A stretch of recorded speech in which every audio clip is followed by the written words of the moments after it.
భద్రాచలం ఈవోపై దాడుల్ని ఖండించారు శ్రీ లక్ష్మీ నరసింహస్వామి దేవస్థానం ఉద్యోగుల యూనియన్ యాదగిరిగుట్ట.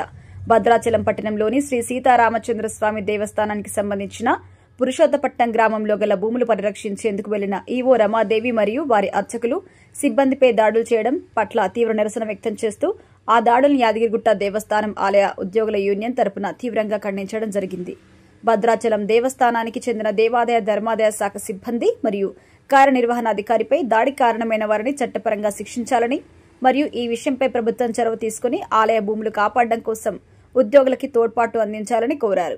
ఈ కార్యక్రమంలో ప్రధాన దేవాలయాల జేఏసీ చైర్మన్ రమేష్ బాబు, ఏఈఓలు, పర్యవేక్షకులు, అర్చకులు, సిబ్బంది, ఇతర మినిస్టరియల్ సిబ్బంది పాల్గొన్నారు. ఉద్యోగుల ఐక్యత, ఉద్యోగుల ఐక్యత, ఉద్యోగుల ఐక్యత.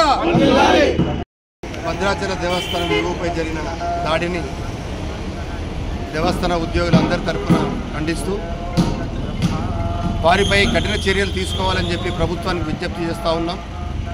రాబోయే రోజులలో ఇలాంటి చర్యలు పునరావృతం కాకుండా చూసుకోవాల్సినటువంటి బాధ్యతను కూడా ప్రభుత్వం తీసుకోవాల్సిందిగా కోరుతూ జేఏసీ తరఫున వారికి నిరసన సంఘీభావం తెలియజేస్తూ